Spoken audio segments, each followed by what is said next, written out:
भाई आंखें खोलो, दुनिया देखो। आजकल दुनिया में बहुत सारा स्कैम हो रहा है। अभी तो गवर्नमेंट को सामने आके बोलना पड़ रहा है, भाई सावधान रहो, सतर्क रहो, इतना सारा फ्रॉड हो रहा है। अभी रिसेंटली एक आरटीआई फाइल किया गया था जिसमें यह पूछा गया गवर्नमेंट से कि भाई ऑनलाइन एक साल में कितना फ्रॉड हो रहा है इंडिया में।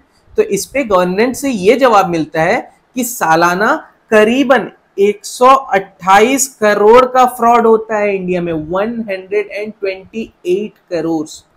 सोचो, अब ये क्या क्या फ्रॉड होते हैं, ये डिटेल्स भी हमें मिली है। रुकिए मैं आपके साथ शेयर करता हूं। तो सबसे पहला है ओटीपी फ्रॉड। आखिर ये ओटीपी फ्रॉड क्या है?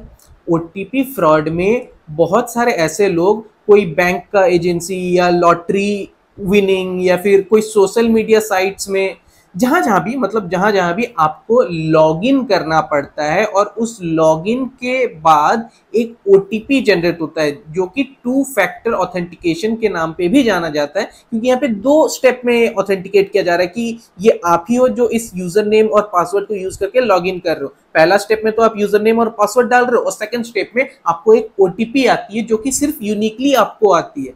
अगर वो ओटीपी आप उस वेबसाइट में फिल करते हो, यानी कि आप कह रहे हो कि हाँ यहाँ पे लॉगिन मैंने ही किया है। अब इसके बाद आप डिनाई नहीं कर सकते कि किसी ने फ्रॉडली आपसे ओटीपी ले लिया या फिर किसी ने आपको बहला फुसला के ओटीपी ले लिया, क्योंकि आपका आज के टाइम पे एक लौता नैतिक जिम्मेदारी है कि आप अपनी ओटीपी किसी के साथ भी शेयर ना करें।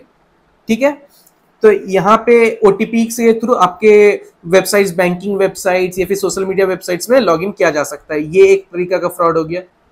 अब हम जानते हैं दूसरे टाइप के फ्रॉड के बारे में। अब ये दूसरे टाइप का फ्रॉड क्या है? दूसरे टाइप का फ्रॉड है यूपीआई मनी रिक्वेस्ट फ्रॉड।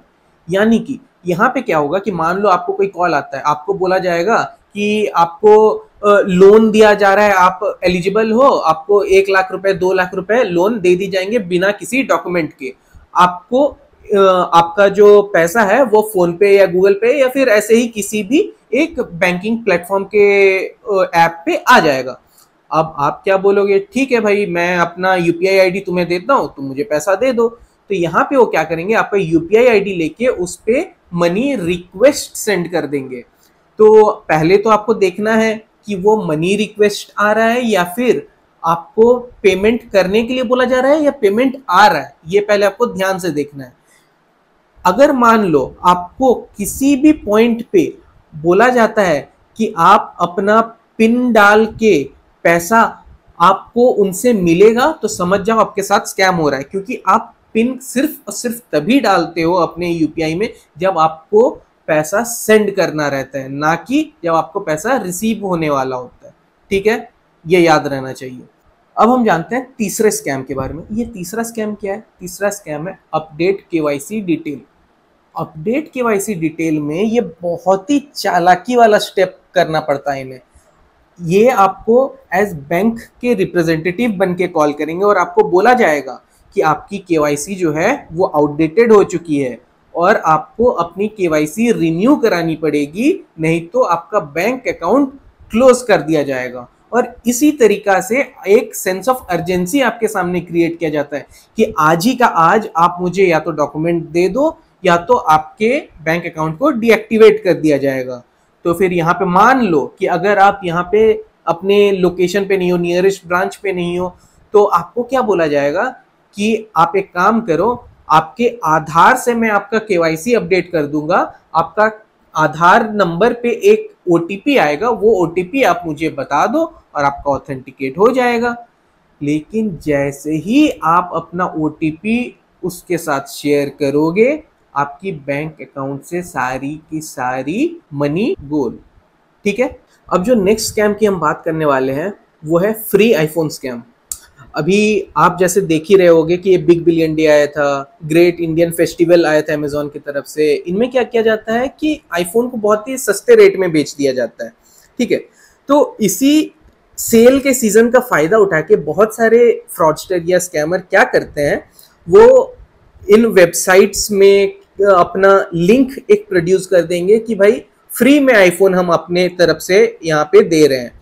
और जैसे ही आप इस यूआरएल पे क्लिक करोगे, आपके फोन से जितना भी आपका डिटेल्स है वो सारे के सारे कैप्चर हो जाएंगी, या फिर हो सकता है कि आपका फोन का स्क्रीन रिकॉर्डिंग होना स्टार्ट हो जाए, आपके फोन से फोटोज लीक हो जाए, बहुत कुछ हो सकता है। तो किसी भी अननोन यूआरएल या फिर लिंक पे क्लिक करने से पहले बहुत बार सोचें। ऐसा कोई महापुरुष इस दुनिया में नहीं है जो कि आपको रातों रात आपके बिना अप्लाई किए हुए 10 करोड़ के लॉटरी आपको लग जा रहा है, या फिर आपको कोई फ्री में आईफोन दिए जा रहा है।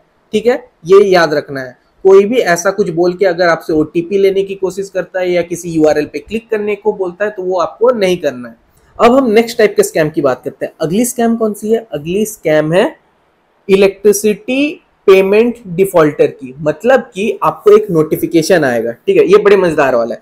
इसमें आपको बोला जाएगा इस नोटिफिकेशन या फिर मैसेज में कि आपकी इलेक्ट्रिसिटी बिल जो है वो अनपेड है। अगर आप इसका पेमेंट तुरंत नहीं करते हो, जो ये लिंक हमने दिया है, तो फिर आपका जो इलेक्ट्रिसिटी कनेक्शन है वो तुरंत आज के आज डिस्कनेक्ट कर दिया जाएगा। ये एक सेल्फ मतलब आपके अंदर अर्जेंसी क्रिएट करने की कोशिश करते हैं ताकि आप बिना कुछ सोचे समझे तुरंत उस लिंक पे क्लिक करो और जाके अपना पेमेंट करो। लेकिन जैसे ही आप उस लिंक पे क्लिक करोगे, कहीं मान लो आपकी 1000 रुपए की इलेक्ट्रिसिटी बिल आने वाली थी, वहीं पे आप पेमेंट आपके थ्रू हो जाएगा 10,000, 15,000, 20,000 रुपए का। तो ये एक ध्यान रखने वाली चीज है कि ऐसी कोई मैसेज अगर आपको आती है तो पहले तो आपको वेरीफाई करना है कि ये मैसेज जो है ऑथेंटिक सोर्स से आई भी है या फिर नहीं, या फिर किसी ने स्कैम करने की कोशिश की है। ठीक है, अब इन सभी स्कैम्स को हाईलाइट जब गवर्नमेंट ने किया है तो इसके साथ साथ उन्होंने कुछ रास्ते भी बताए जिससे कि आप इन स्कैम से बच सकते हो।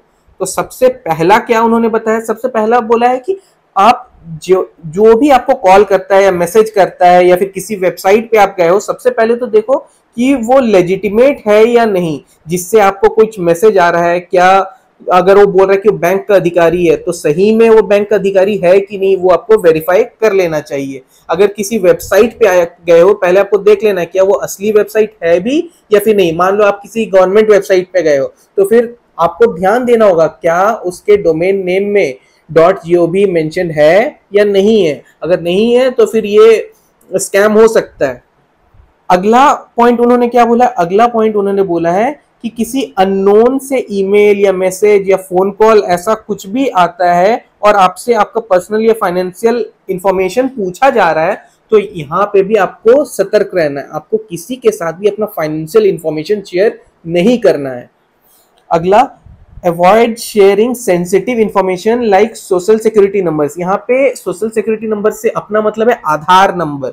हमें अपना आधार नंबर शेयर नहीं करना है, अपना क्रेडिट कार्ड का डिटेल शेयर नहीं करना है, अपना पासवर्ड या फिर ऐसा कुछ भी चीज जिससे कि कोई आपका प्रॉक्सी बनकर कहीं से लॉगिन ना कर ले, ऐसा कुछ भी डिटेल आपको शेयर किसी से नहीं करना है। अब अगला कौन सा चीज है? अगला चीज है कि कंप्यूटर, स्मार्टफोन और किसी भी डिवाइस को आपको अप टू डेट रखना है ताकि आपका कोई भी सिक्योरिटी पैच मिस ना हो। मतलब कि हर दिन कुछ ना कुछ नया वायरस मार्केट में आते रहता है। तो ठीक इन्हीं से लड़ने के लिए जो सॉफ्टवेयर कंपनीज, जो आपके ऑपरेटिंग सिस्टम्स हैं, जो आपका एंटीवायरस है, ये हर दिन अपने आप को अपडेट करते रहते हैं कि उस नए जो भी स्कैम होने वाला है या फिर जो वायरस क्रिएट हुआ है इनसे आप बच सको। तो आपको हमेशा अपना सिक्योरिटी यानी कि आपका एंटीवायरस या फिर ऑपरेटिंग सिस्टम ये अप टू डेट रखना है। अगला क्या है? अगला है keep up the latest cyber security news and trends to be aware. मतलब कि यहाँ पे आपको बोला जा रहा है कि आरबीआई की तरफ से या गवर्नमेंट की तरफ से कोई भी नोटिफिकेशन, अलर्ट या ऐसा कुछ भी आ रहा है तो उस पर एक नजर बनाए रखो। आप बीच बीच में आरबीआई के वेबसाइट में जाके चेक भी कर सकते हो। बहुत सारे अलर्ट्स ऐसा रेज करते रहते हैं कि मार्केट में अभी नया कौन सा ट्रेंड चल रहा है, कुछ नया फ्रॉड आया है क्या। तो फिर इन सब चीजों की जानकारी रखनी है। ऐसे ही और भी इंटरेस्टिंग डिटेल्स और जानकारियां जानने के लिए आपको क्या करना है? फॉलो करना है पांडा जी का उल्टा चश्मा।